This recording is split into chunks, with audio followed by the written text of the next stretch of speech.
Dios les bendiga esta mañana, mis hermanos. Amén. Gloria a Dios.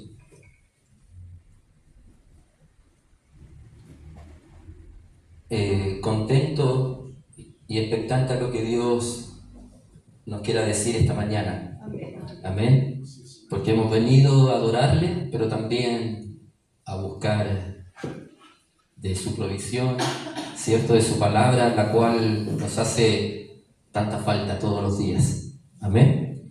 Y bueno, ahí, si usted se dio cuenta, hay algunas alabanzas que estamos con la pastora Margarita añadiendo a la iglesia para que las vayamos aprendiendo. Y me disculpo si es que no las saben, pero la mayoría de las que tratamos de traer son alabanzas con un significado profundo, bíblico, que eso es lo importante. Amén. Personalmente hemos estado viviendo tiempos difíciles, pero siempre expectante a que los tiempos difíciles, como expresaba la pastora al principio, que son por algo. Dice, para los que aman a Dios, dice, todas las cosas ayudan a bien. Pero esto es, dice, conforme al propósito que han sido llamados. Porque con todo respeto a los que alguna vez escuchen este mensaje, no es para todos. No es para todos el que todas las cosas ayudan a bien, no es para todos, sino para los que han sido llamados con un propósito.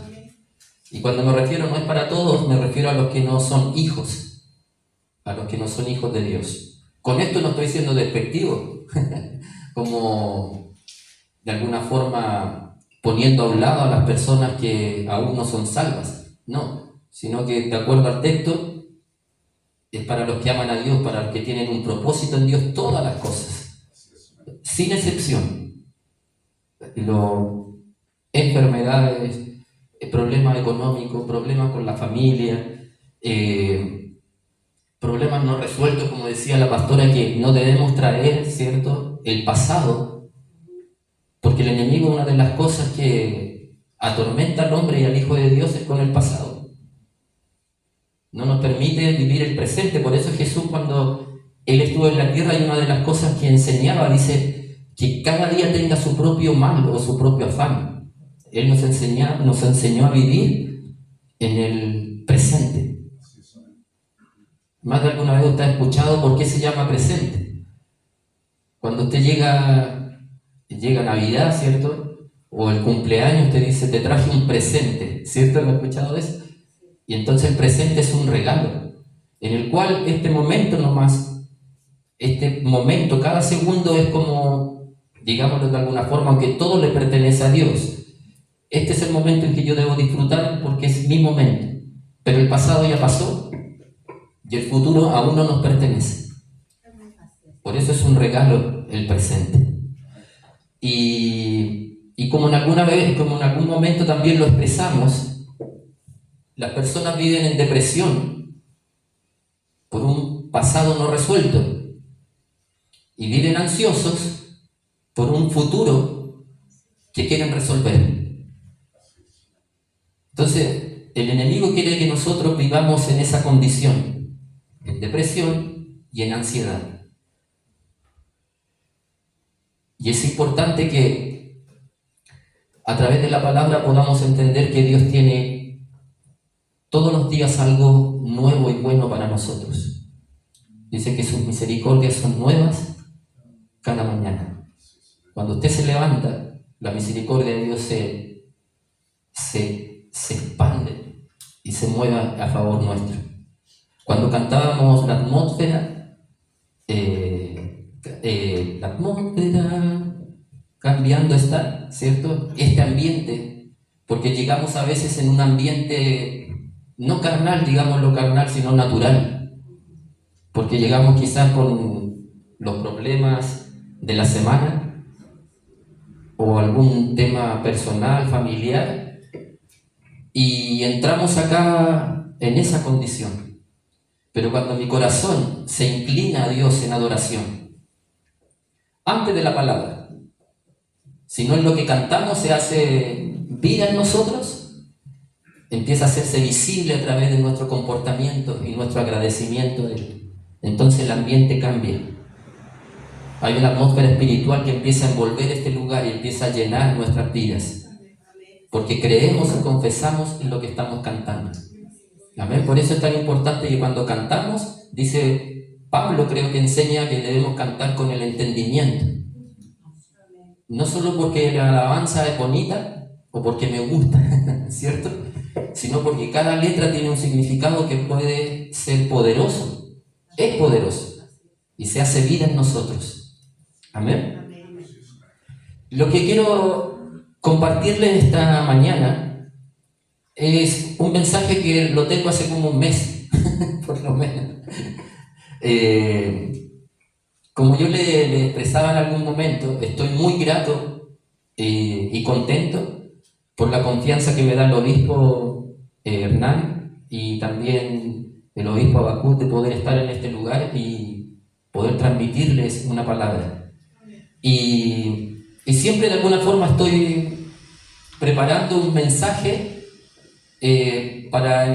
por si en algún momento Dios también me da la oportunidad de volver a estar frente a ustedes.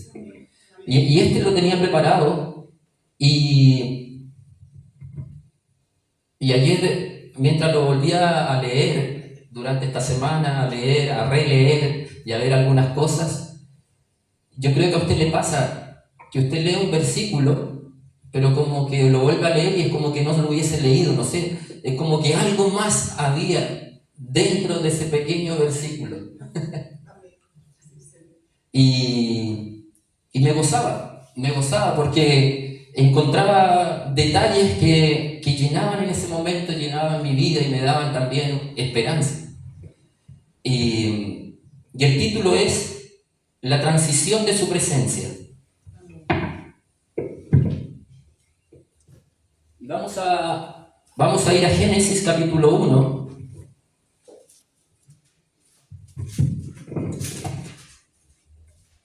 Versículo 27.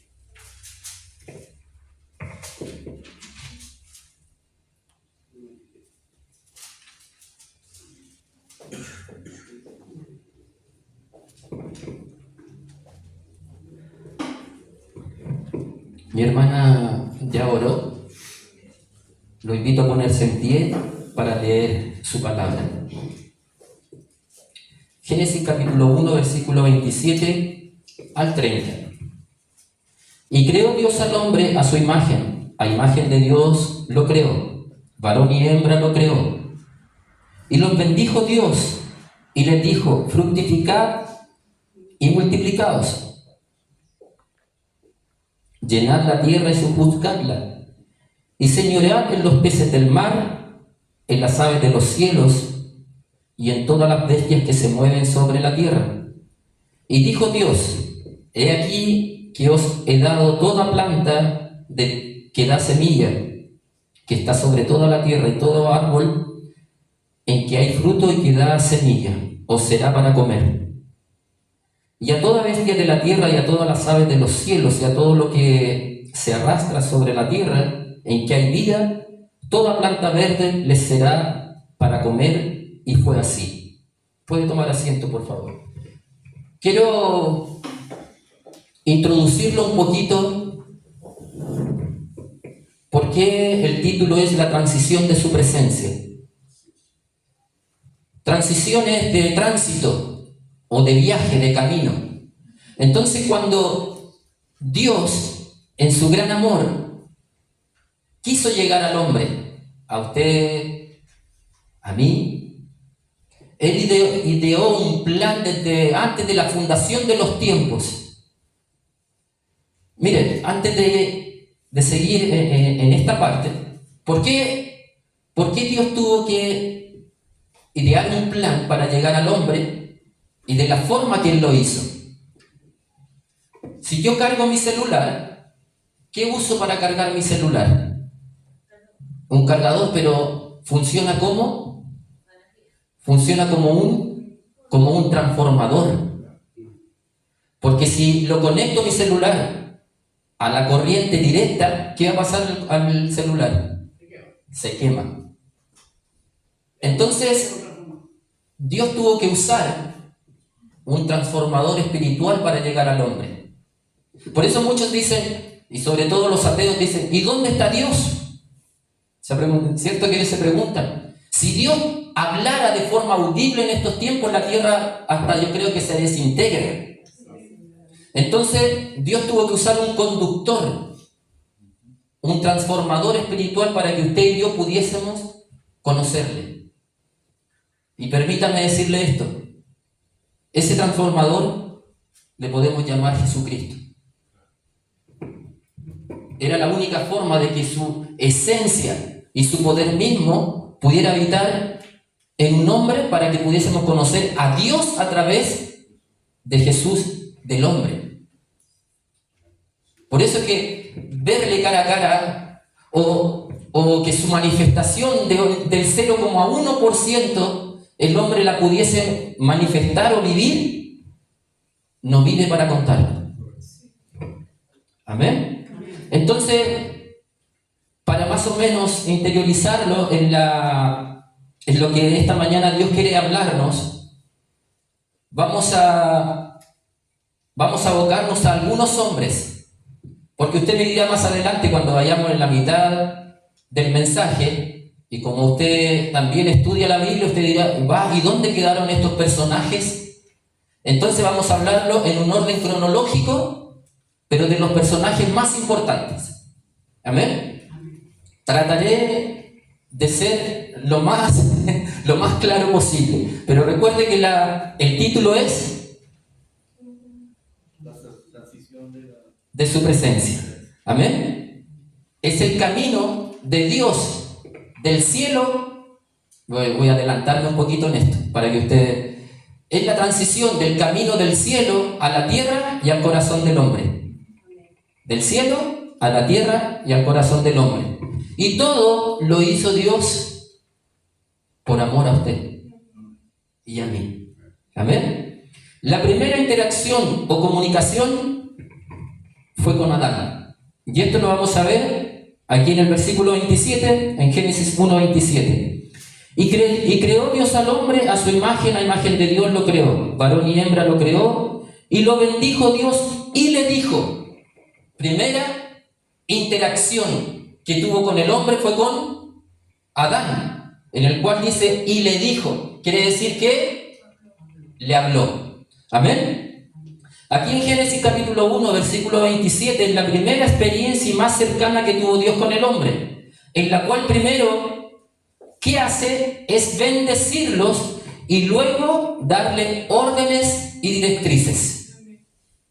No le dio al tiro una orden, mira, te creé para que hagas esto, esto y esto, sino que su compromiso de Dios Padre con el hombre, lo primero es bendecirlo. Y dice, creó Dios al hombre a su imagen, a imagen de Dios lo creó, varón y hembra lo creó. Y los bendijo Dios. Lo primero que él hizo es bendecir al hombre. Bendecir tu vida, bendecir la mía. Me paro aquí un poquito entre paréntesis. Esto se olvida muy fácilmente cuando vienen los problemas y calamidades. Una palabra tan sencilla y que empieza en Génesis. Y Dios los bendijo. Pero cuando vienen los problemas, cualquier índole, como les decía primeramente, familiar, enfermedades económicas, ¿y dónde está Dios? ¿Por qué me sucede esto? ¿Sabe? Esta semana tuve un momento, un tiempo y quise ver una película. Y vi El Conjuro 4. No. No.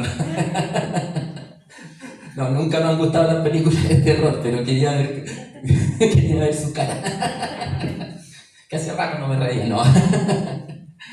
No, hermano, vi Pablo, el apóstol de Jesucristo, ¿lo ha visto? ¿Sabe una de las cosas que me sorprendió ahí? Es que Pablo estaba preso, bueno, está escrito, pero cuando usted lo ve en una imagen en la televisión y tratan de acercar la historia de Pablo a nosotros para que entendamos el contexto del libro, lo que me sorprende ahí es cómo Pablo dice que sus mensajes eran de esperanza a los filipenses. De esperanza, de amor, de compromiso con la obra. Pero el hombre estaba preso y estaba condenado para morir.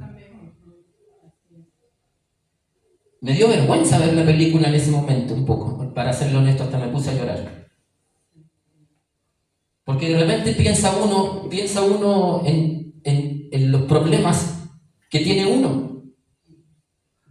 Y uno dice, pero es que fue Pablo. Y él tenía que pagar eso. Porque en esos tiempos ya empezamos a recrear la historia y a meter, hermano, no tiene nada que ver eso. Esto es para estos tiempos. Para que nos alegremos de que tenemos una camita calentita donde dormir. Que tenemos un techo. Que cada vez que usted se levanta en la mañana tiene comida. Tiene un desayuno, tiene pan y algo para echarle al pan. Y aun cuando duerme tiene una esposa cariñosa a su lado. Pablo, en cambio, estaba en una cárcel oscura, con frío, solo, con hambre, y sabía que estaba listo y condenado para morir. Y él aún así animaba a aquellos que estaban afuera y libres. ¿Y cuál fue su recompensa? Después de haber escrito el libro, a través de Lucas, ¿cuál fue su recompensa? La muerte. Pero la muerte en Cristo. Por eso cuando Pablo dice, para mí el vivir es Cristo y el morir es ganancia. Lo primero que le vamos una vez más, bueno, estamos en la palabra, pero vamos a esto. Lo primero que le dice y les ordena es fructificar y multiplicaos, llenad la tierra. Esto quiere decir literalmente tener hijos. Amén. A algunos le encantó esa parte, tener muchos hijos. Lo segundo que les dice es sojuzgadla y señoread en los peces del mar, en las aves de los cielos y en todas las bestias que se mueven sobre la tierra. Pero para entender mejor esta segunda parte, debemos ir al origen de la palabra sojuzgar. Algunos atribuyen el sojuzgar a tener un dominio sobre ella, de hacer lo que quiere. Y estamos hablando en términos de tiranía, de dictadura, por así decirlo, que eso hay que editarlo, ¿ya? Proviene del término hebreo kabach y tiene un significado profundo que va más allá de la simple dominación. Se traduce como someter o poner bajo el pie. En el contexto de la creación implica imponer orden y voluntad sobre la naturaleza. Eso significa que Dios dio al hombre la responsabilidad de guardar y cuidar la tierra, algo que hasta ahora no lo ha hecho muy bien. Pero él lo sabía. Él sabía que el hombre iba a ser incapaz de hacer este trabajo de una forma correcta. Amén. En la Biblia este mandato no es una licencia para destruir, sino una responsabilidad de administración y mayordomía. Quiere decir que estamos para cuidar la tierra. Una de las primeras tierras que debemos cuidar es nuestra vida. Somos hechos, dice su palabra, del polvo de la tierra. Y debemos saber nosotros entonces administrar con sabiduría nuestra propia vida. Aunque obviamente acá está hablando del término kabach en hebreo, que es una dominación, pero no de tiranía como les decía al principio, sino de un cuidado para que esto de alguna forma vaya, permítame la palabra, evolucionando y creciendo como Dios así lo ha determinado. Amén.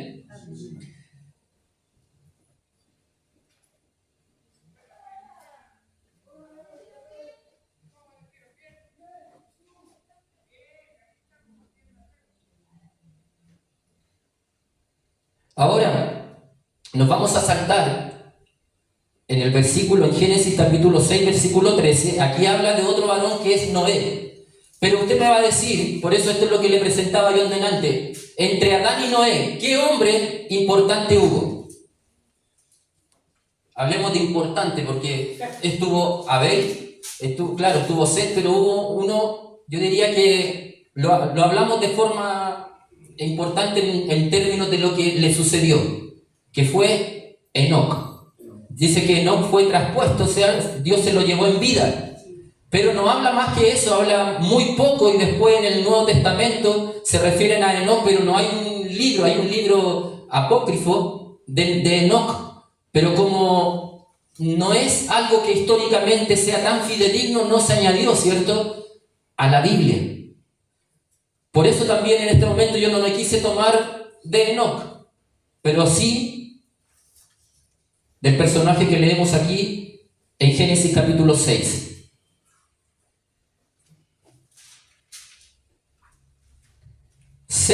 Capítulo 6, versículo 13. Dice: dijo pues Dios a Noé: he decidido el fin de todo ser, porque la tierra está llena de violencia a causa de ellos, y aquí que yo los destruiré con la tierra. Aquí tenemos entonces otro varón de Dios. Le da una noticia catastrófica y procede a darle una orden también para salvar a su familia y formar una nueva descendencia. Esto fue a Noé. Aquí vemos otra interacción, esta es la segunda interacción. La primera fue con Adán y esta segunda con Noé. Acá una de las cosas importantes para que podamos nosotros tomar en cuenta, que Dios nos llama solo a un hombre.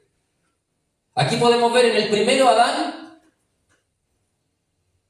¿le formó a quién? A una mujer, ¿cierto? Y vio Dios que era bueno cuando creó al hombre y cuando también creó a la mujer. Y después en Noé, Dios llamó a Noé, pero también lo llamó con su familia. Cuando Dios quiere formar un ministerio, cuando Dios llama al hombre, lo llama también con su familia. Y la familia cercana, estamos hablando esposa e hijos. A eso se refiere familia. Los otros son parientes, sobrinos, tíos. Por eso cuando Abraham, ¿cierto?, fueron al desierto, estuvieron con Abraham estuvo con Lot. Después hubieron problemas entre los pastores de Abraham y los pastores de Lot. Yo creo que eso también fue permitido por Dios, para que Abraham pudiera extenderse y cumplir la obra que Dios le había encomendado. A veces los parientes, y esto lo digo con mucho cuidado, a veces son más un estorbo que una ayuda. Pero nunca la esposa será un estorbo, nunca los hijos. ¿Sabe lo que son los hijos y la esposa para el hombre que ha sido llamado? Una responsabilidad.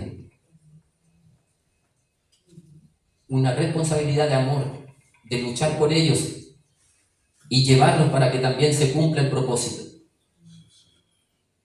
Hay veces que va a estar uno más débil que el otro, pero ahí debemos nosotros, el que está espiritualmente más fuerte, debe orar por el otro, comprenderlo, ayudarlo, levantarlo, y así sucesivamente. Puede ser que el otro no esté en las condiciones. Por eso es tan importante, como les hablaba en algún momento, sobre no unirse en yugo desigual, porque ahí es donde vienen los problemas. Amén. Por eso es importante también que nosotros como padres podamos identificar quiénes son los que entran a nuestra casa, ya sea mujer o hombre, para que nuestros hijos sean bendecidos y no maldecidos. Amén. Tercera interacción o comunicación, Génesis capítulo 12. Aquí lo vamos a ver ahora, si usted lo lee, con quién fue esta tercera interacción o comunicación. Génesis capítulo 12. Pero Jehová había dicho a Abraham: vete de tu tierra y tu parentela y de la casa de tu padre a la tierra que te mostraré. Lo leemos una vez más, mire. Pero Jehová había dicho a Abraham: vete de tu tierra y tu parentela. No familia. Amén. Tercera interacción o comunicación, ahora con Abraham. Génesis capítulo 12. A este tercer varón, Dios también en sus primeros encuentros le da una orden. Lo significativo es que Dios a los 3 hombres se les ordena involucrar a su familia. Siempre Dios, siempre desde el principio, se ha preocupado en la familia y en la mujer. Cuando dice su palabra, voy a hacer al hombre, dice, ¿qué dijo? No, dijo, hagamos, en plural. Porque él, siendo Dios, podía, Dios, uno, sí es uno, pero en 3 personas, Padre, Hijo y Espíritu Santo. ¿Estás escuchando un ruido? En mi estómago no tomé desayuno, no.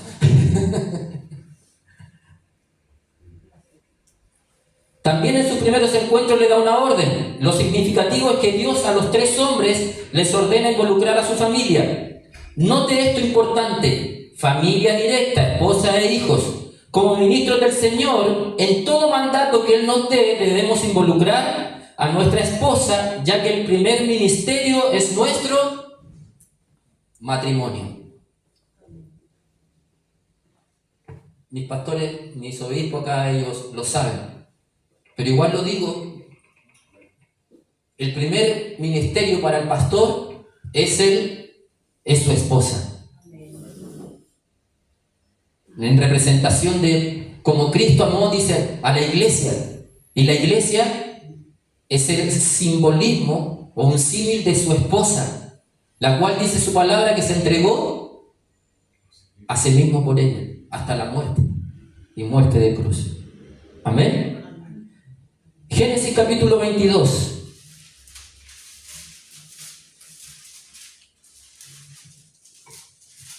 Estamos en el tercer personaje. Adán, primero. Segundo, Noé. Tercero, Abraham. Génesis 22, versículos 5 al 12. Dice: entonces dijo Abraham a sus siervos: esperad aquí con el asno, y yo y el muchacho. Es muy importante esta parte. Dice él, dígalo usted, y yo y el muchacho. No dice niño, no dice hombre, abuelo, dice muchacho. Iremos hasta allí y adoraremos y volveremos a vosotros. Y tomó Abraham la leña del holocausto y la puso sobre Isaac su hijo. Y él tomó en su mano el fuego y el cuchillo, y fueron ambos juntos. Después seguimos leyendo los otros versículos. Esta para mí es una de las interacciones que tuvo Dios con el hombre, una de las más profundas y reveladoras que existen. Porque yo le decía que usted tomara en cuenta la palabra muchacho. Muchos historiadores, de acuerdo al origen judío, a muchachos se le determinaba de entre la edad de 25 a 35 años. Y entonces la Biblia, ¿por qué dice muchachos? Y si usted va, no googlea ahora, véalo en su casa, estudie esta parte. Se le determinaba muchachos de los 25 a los 35 años. Y note esto, dice que Abraham tomó la leña del holocausto y la puso sobre el muchacho. Ahora, tenían que subir al monte. Si usted lo ve, véalo de esta. La Biblia también podemos verla de una forma lógica, pero también más importante, reveladora. No podía un muchacho de 11 o 12 años, como lo representan algunas películas o algunos, con todo respeto, algunos predicadores, llevar la leña a cuestas hacia el monte. La cantidad de leña que tenía que llevar para consumir un holocausto era mucha. Por eso dicen que, mire esta revelación, que a mí me voló la cabeza. Dice que Isaac, según los escritores, los eruditos de esta palabra, que Isaac tenía aproximadamente 30 a 33 años. Nunca se habla de la fe de Isaac, solo de la fe de Abraham. Y cuando llegan arriba al monte, para el sacrificio, recuerden la leña. Tenía que ser un hombre fuerte para llevar esa cantidad de leña, porque la leña tenía que durar hasta que se consumiera el holocausto. Y para eso también usaban, creo que, madera de árboles de acacia, porque era la que más producía fuego permanente. Y cuando estuvo ahí, y Abraham puso a Isaac sin duda se dio cuenta. Él podía haber dicho, no me vas a, ¿por qué me vas a matar? Y él, con la fuerza quizás que tenía, podía haber dicho a su padre, no me vas a matar, yo no quiero morir. ¿Dónde está la fe de Isaac? No se habla de la fe, del amor de Isaac hacia su padre, hacia el propósito, hacia lo que Dios estaba pidiendo. ¿Por qué? Y más adelante podemos ver, y si seguimos leyendo, en el 6, tomó Abraham la leña del holocausto y la puso sobre Isaac su hijo.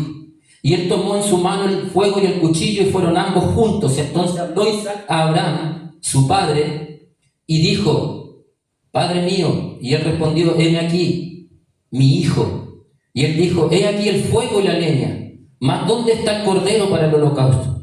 Y respondió Abraham: Dios se proveerá de cordero para el holocausto, hijo mío. Ahí iban juntos, y cuando llegaron al lugar de Dios, le había dicho, y edificó allí Abraham un altar y compuso la leña, y ató a Isaac su hijo y lo puso en el altar sobre la leña. Mire la humildad de Isaac. Él podía haber evitado ser atado, pero él sabía que él era, porque aquí Dios quiere llevarnos a algo muy profundo, algo que conmovió mi corazón. ¿Qué simboliza Isaac con 30 o 33 años? A su hijo Jesucristo. La leña, ¿qué simboliza? La cruz. Porque en ese mismo monte, geográficamente, fue crucificado nuestro Dios, Jesús. Le dijo, cuando vino el ángel de Jehová, ¿quién representa el ángel de Jehová? Es una cristofanía de Jesús, el ángel de Jehová. Y fue él que le habló a Abraham. Detén tu mano, le dijo. Pero note esto, dice, y Dios le habló desde el cielo. Y Dios le habló, dice. La Trinidad misma, el Padre y el Hijo, en esencia, hablándole a un hombre. Y le dijo, fue el ángel de Jehová que le habló a Abraham: detén tu mano, como diciéndole, ese lugar, un día lo tomaré yo. Un día lo tomaré yo. Cuando entendí esto, me di cuenta darse cuenta es una forma de decir, pero qué tremendo amor de nuestro Dios. ¿Qué quiso probar con esto el Señor? ¿Qué quiso probarle a Abraham? Yo te saqué de tierra de Ur de los Caldeos. ¿Y qué hacían ahí? Tenían un Dios ficticio. Era una especie de Dios de bronce, así. Y lo calentaban al punto de que ponían en sus brazos a niños, mujeres, y morían calcinados en los brazos de ese Dios falso. Entonces Abraham dijo: quizá este Dios que me llamó debe tener las mismas culturas o pensamientos de los que yo adoraba o de los que yo vi como mi pueblo adoraba. Note que Abraham salió a los 75 años de tierra de Ur de los Caldeos. Él no era israelita.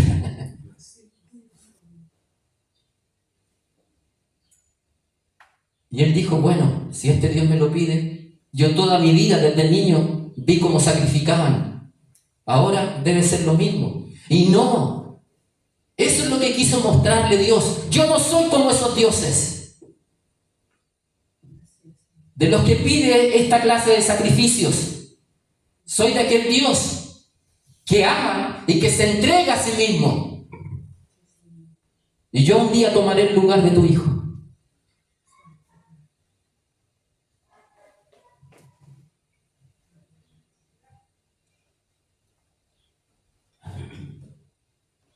Cuarta interacción o comunión.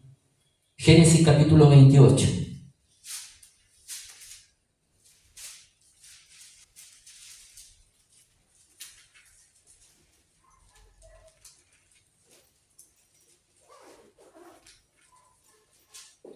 Versículo 12 al 13. Y soñó, y aquí una escalera que estaba apoyada en tierra, y su extremo tocaba en el cielo, y aquí ángeles de Dios que subían y descendían por ella.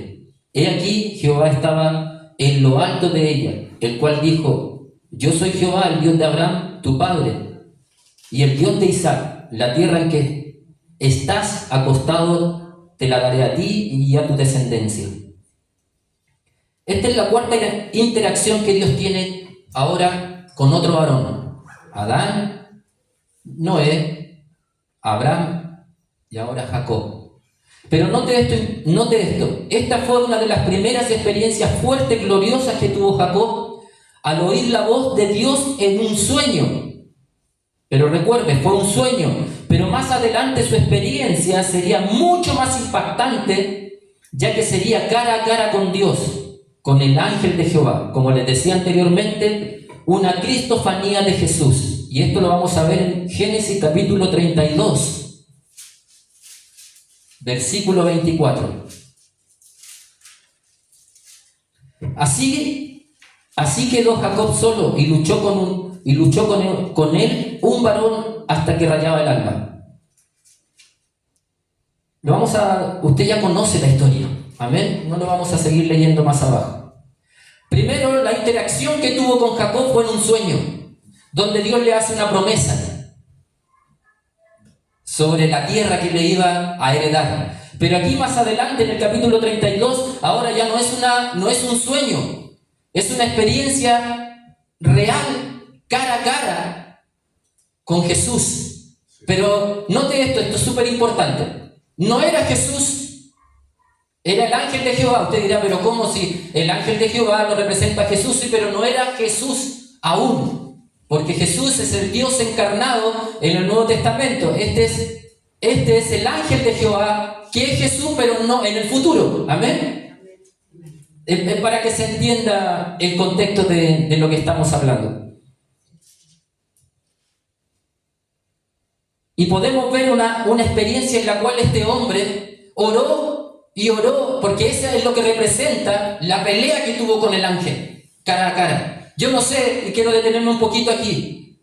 ¿Hay alguna petición en tu corazón en la cual tú dices, desesperadamente deseo que Dios haga esto por mí, por mi familia?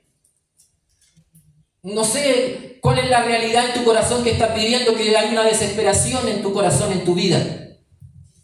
Y el ejemplo que tenemos aquí en Jacob es la perseverancia de buscar su bendición.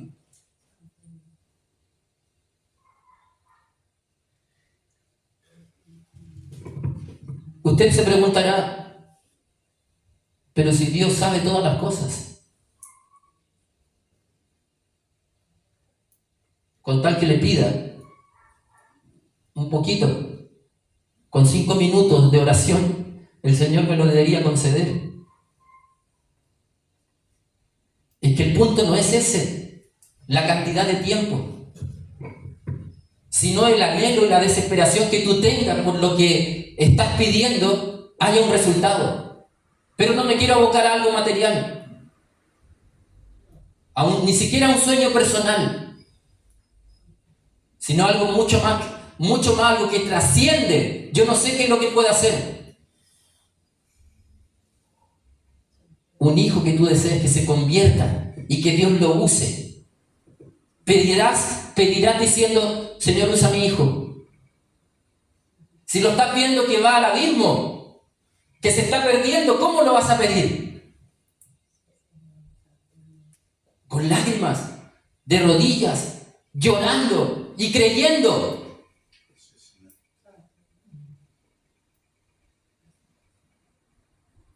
Porque Dios no quiere ver en ti el amor que tú tienes, porque Él sabe cuánto es lo que amas.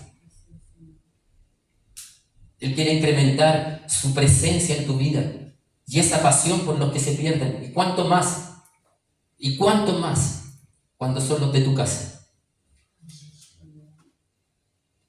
O esta iglesia. No me responda esto a mí, pero ¿cuántos de ustedes oraron por mí esta semana? ¿Cuántos se derramaron una lágrima por este pobre individuo? Yo necesito sus oraciones. Mire, quiero expresarle esto aunque salga ahí por cámara. Pero usted no conoce mi intimidad, mis luchas. Y tampoco yo conozco las suyas. Pero usted debe orar por mí, como si estuviera orando por usted mismo. Y yo debo orar por usted, como si yo estuviera orando por mí mismo. Porque somos un cuerpo. Si un miembro se duele, todos nos dolemos.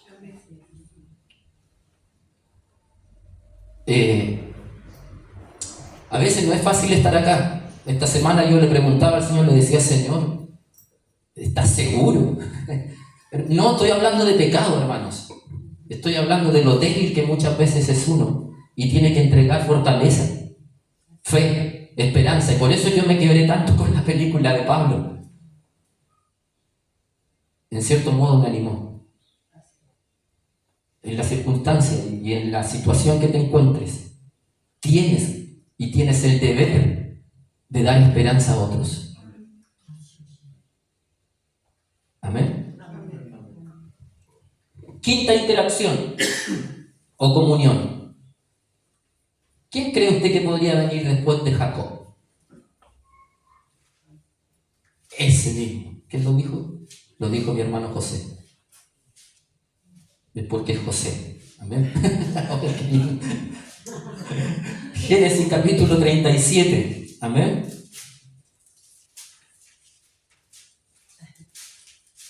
Versículos 5 al 7. Y soñó José un sueño y lo contó a sus hermanos y ellos llegaron a aborrecerle más todavía. Y él les dijo, otro que sueña, ¿ves? Pero son sueños. No es una experiencia personal directa con Dios. ¿No te llevamos cuántos personajes? Cuente conmigo. Adán, Noé, Abraham, Jacob. Y este quinto es José. Ninguno de ellos, me voy a adelantar en esto. Y usted dirá, pero es que fueron patriarcas tremendos, hombres de Dios.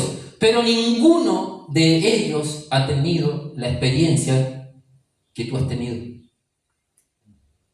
Recuerde, estamos en la en la transición de su presencia. Algunos ya lo entienden, pero ninguno de ellos vivió la experiencia que tú has vivido, tan gloriosa.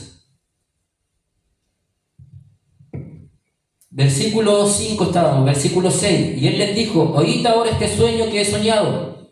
He aquí que atábamos manojos en medio del campo y he aquí que mi manojo se levantaba y estaba derecho y que vuestros manojos estaban alrededor y se inclinaban al mío.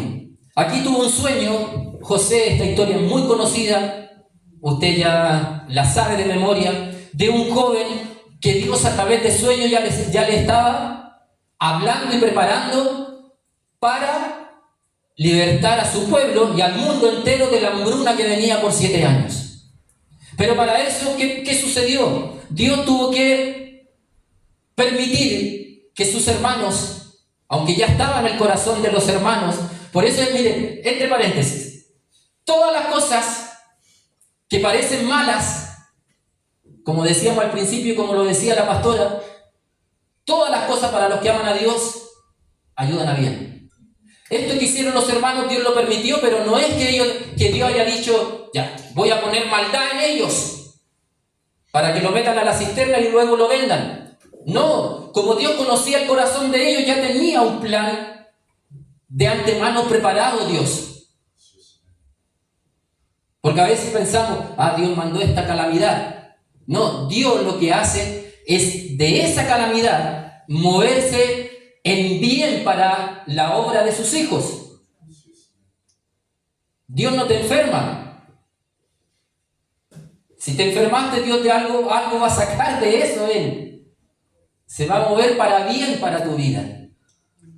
Entonces, vemos en esta historia un joven José que Dios había escogido para libertar y salvar del hambre a su pueblo, pero él obviamente no lo sabía. Y Dios a través de sueños empezó a revelarse a él. José no sabía lo que iba a sucederle más adelante después de la cisterna, después de que lo vendieron, después de que estuvo en la casa de Potifar, después que la mujer de Potifar que quiso difamarlo, ¿cierto? Luego no le creyeron y a la cárcel. Mire por todas las cosas que él pasó. Y José, ¿qué dijo? No, si todo esto me está pasando por algo. No, él no lo sabía, pero no dejó de honrar a Dios en medio de cada momento y cada problema. Nunca lo negó.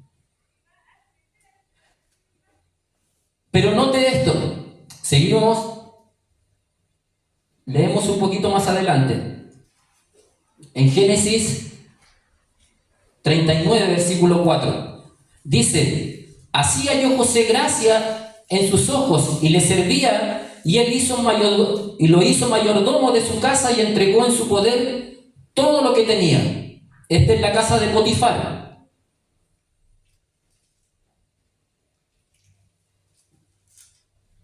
Perdón, leemos mejor del versículo 2. Mas Jehová estaba con José. Esa parte es súper importante. Recuerde, porque se lo voy a repetir más de una vez. Recuerde que estamos hablando de la transición de su presencia. Entonces dice que mas Jehová estaba con José, y fue varón próspero y estaba en la casa de su amo el egipcio. Amén. Note esto. Estaba con él, pero no en él. Estuvo con ellos, estuvo con Adán, estuvo con Noé, estuvo con Abraham, estuvo con Jacob y estuvo con José. Pero estuvo con ellos, no en ellos. Por eso anteriormente yo les mencioné que usted y yo hemos vivido en Dios cosas más gloriosas que ellos. Esta es la sexta interacción o comunión. ¿Quién podría ser? Y con esto ya voy a ir casi terminando. Esta es la sexta, y en la séptima interacción, en la última viene alguien importante. Moisés. Recuerde que estamos hablando en orden cronológico de los personajes más trascendentes, más importantes. Aquí podemos, en el Éxodo capítulo 13.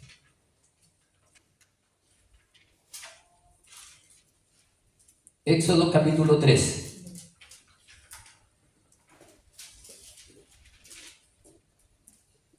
Versículo 1 al 4.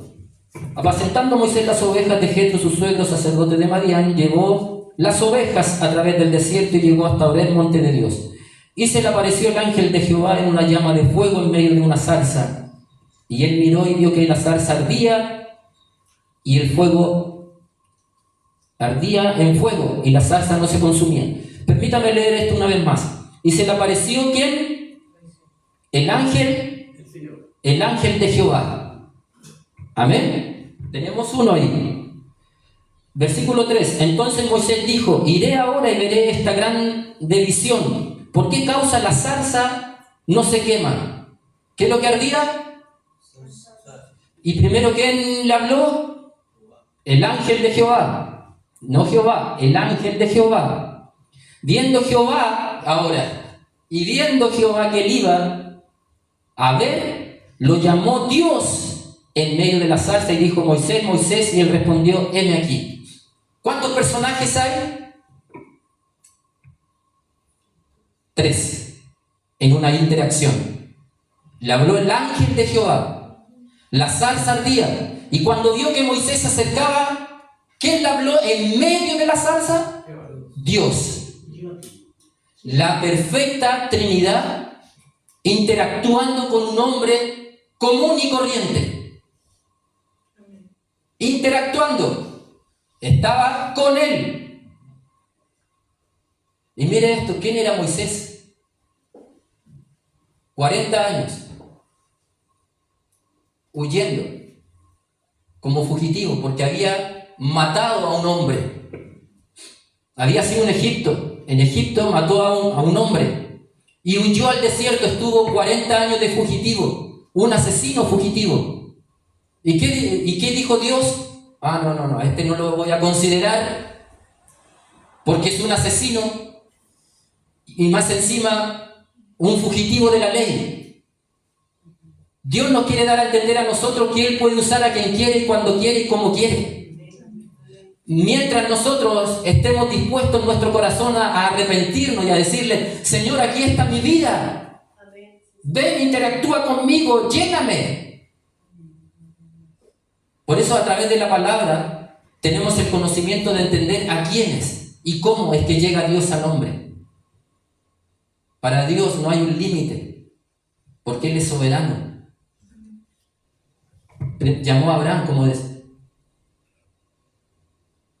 Llamó a Abraham, un hombre que quizás hasta participó de holocaustos y de sacrificios a dioses paganos. A veces nosotros en algún momento consideramos nuestra vida y decimos: Dios, yo, que no está mal, obvio, pero Dios sí te ha considerado a ti, a mí, porque Él es el que nos prepara en su soberanía y en su amor para el trabajo espiritual en esta tierra en estos últimos tiempos. Amén. Aquí podemos ver un gran acontecimiento. Si usted lee con atención, en la Trinidad misma revelada a un hombre. Sin duda más adelante hubieron más experiencias que tuvieron los hombres con Dios en esta primera manifestación de su presencia, pero vamos a quedarnos aquí en esta primera parte con Moisés. Amén. Hasta estos hombres vamos a llegar. La Trinidad perfecta representada en ese momento solo a un hombre, la zarza ardiendo, el ángel de Jehová, Dios Padre, Trinidad perfecta. En esta primera parte, si bien el ángel de Jehová era una representación de Jesús, como le decía anteriormente, aún no era Jesús. Y ahora nos saltamos directamente a Juan capítulo 1, ya para ir terminando. Juan capítulo 1. En el principio era el Verbo, y el Verbo era con Dios, y el Verbo era Dios. Hay otras Biblias que dicen: en el principio era la palabra, y la palabra era un Dios. ¿Cierto? Era Dios y dice un Dios. O sea, saca de la esencia al Hijo y lo representa como un Dios pequeño. Y yo le pregunté una vez a estas personas y le dije: tengo una duda, le dije, si tengo una petición y se me contesta esa petición y lo pido en el nombre del Hijo, ¿a quién adoro? Me dijo: a Dios. Pero ¿cómo? Le decía yo. No, o a Jesús. Sí, a Jesús. Pero la Biblia dice que hay un solo Dios que merece adoración.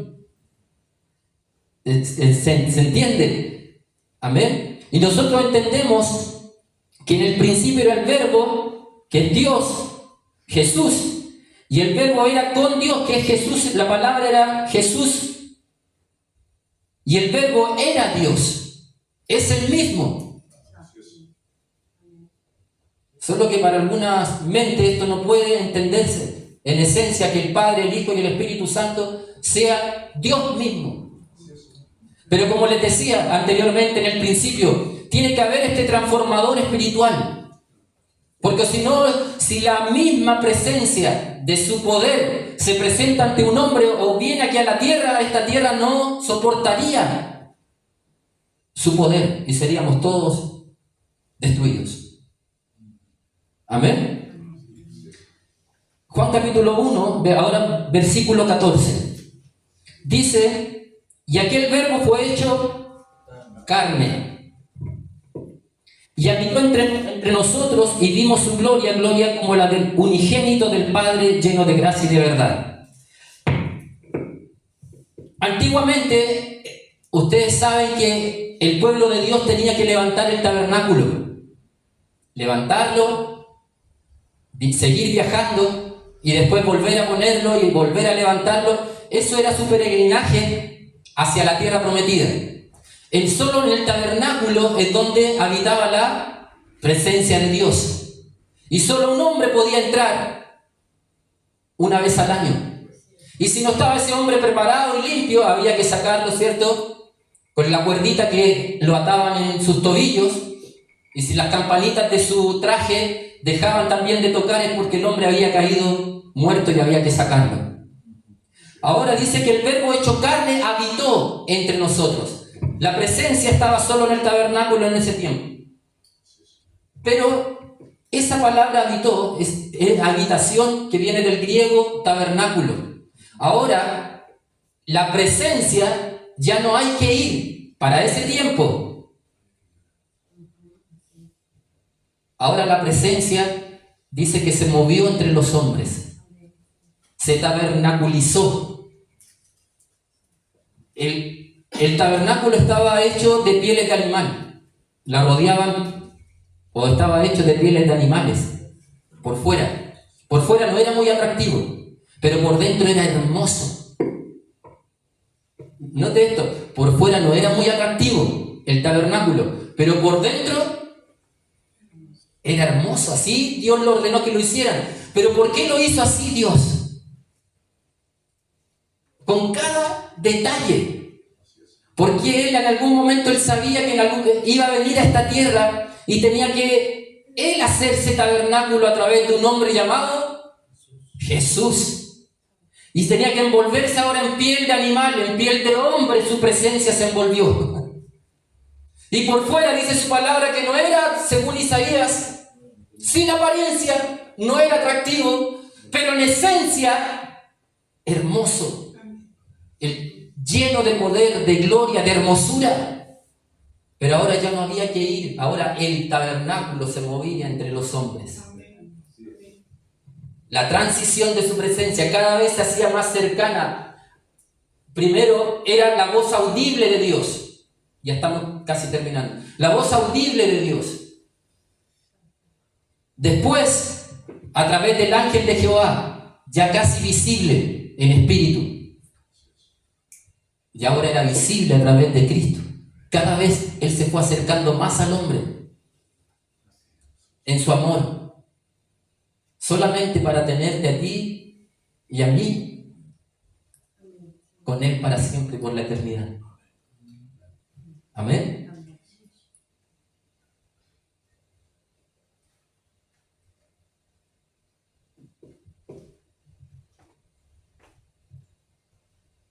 Y la quinta transición o comunión, el hombre o hijo. Juan 14 del 1 al 13, esto lo acabamos de ver ahora. Amén. Y ahora leamos por favor Juan 14 versículo 15 al 16.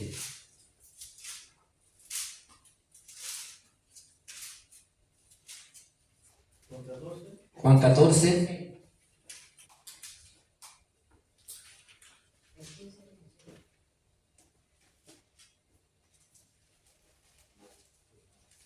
Y si me amáis, guardad mis mandamientos. 14:15. Y yo rogaré al Padre y os daré otro consolador para que esté con vosotros para siempre.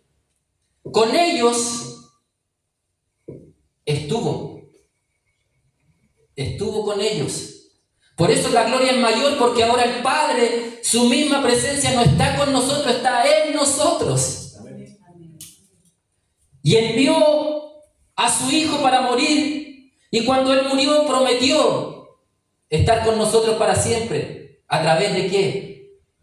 Del Espíritu Santo, del Paracletos. Su misma presencia ahora, primero en el cielo, luego en la tierra, después ahora en el corazón del hombre. Su transición fue completa. Su camino hacia nosotros. Él bajó del cielo a la tierra y de la tierra Él ahora entró a nuestros corazones. Para que usted y yo pudiésemos caminar con Él y vivir con Él y vivir para Él para siempre. Amén.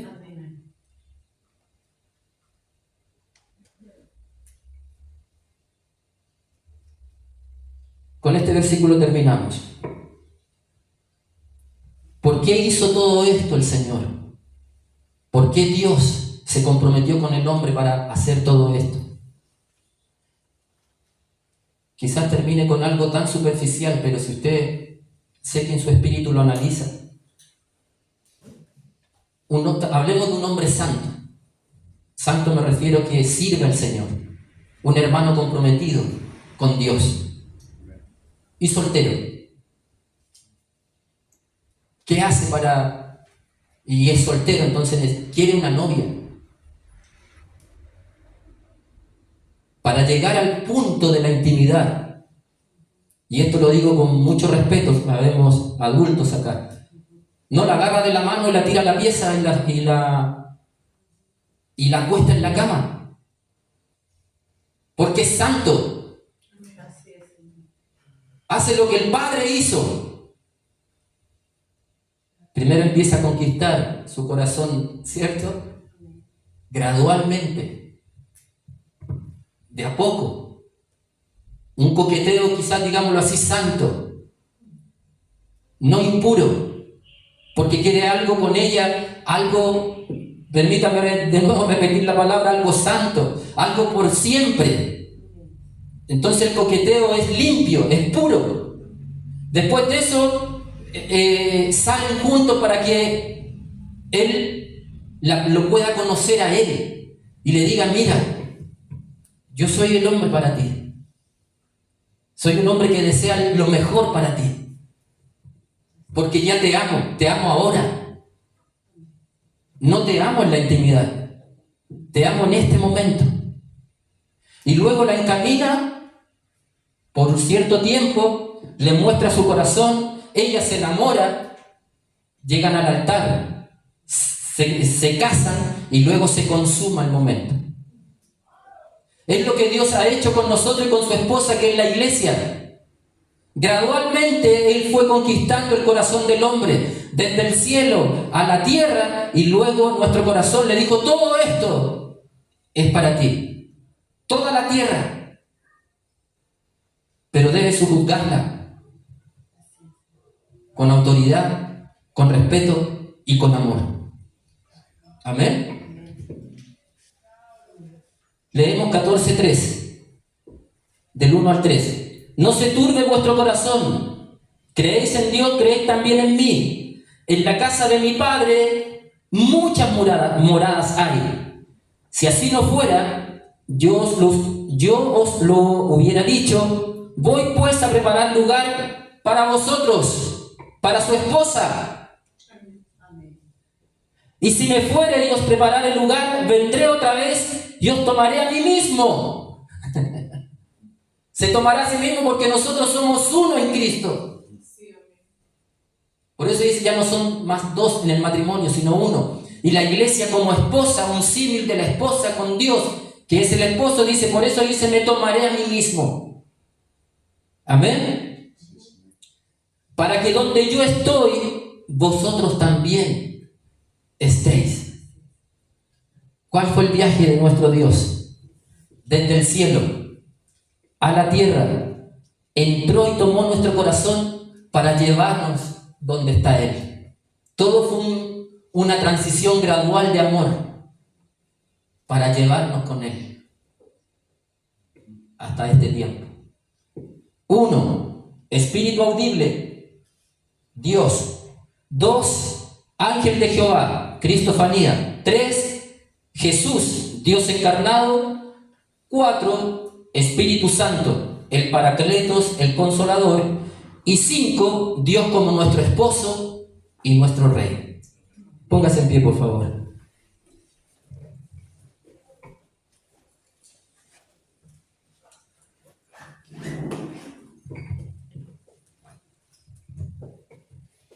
Cierre sus ojos un momento.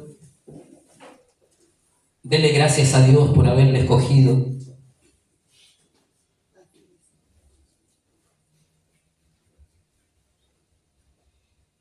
Dele gracias a Dios por su gran amor. Piense en un momento qué derecho o por qué Él lo tuvo que hacer, siendo Dios soberano y poderoso. De rebajarse, de hacerse tan humilde para alcanzar el corazón del hombre.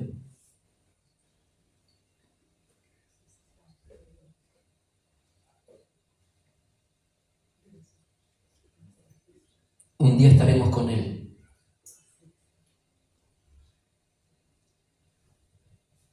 Todo lo que estás viviendo ahora, ponlo en los pies de Cristo, delante de tu esposo, de aquel que te ama, de aquel que te guarda, de aquel que antes de la fundación del mundo, Él ya había pensado en ti, de cómo conquistar tu corazón en este tiempo.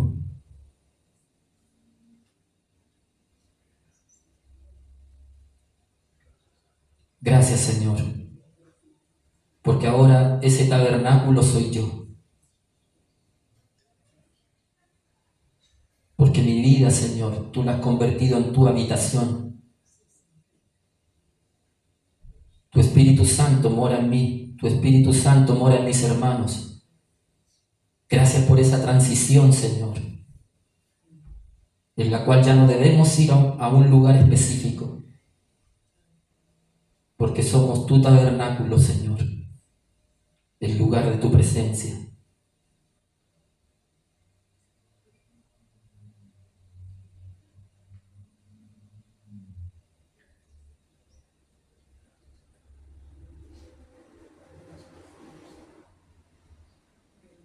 Gracias, Señor.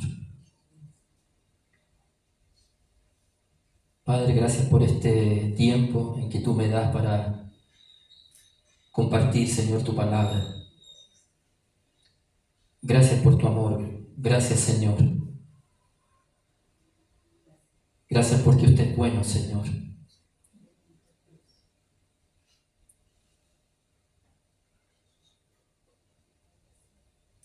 Gracias, Señor. En el nombre de Jesús. Amén. Dios les bendiga, mis hermanos. Pastora.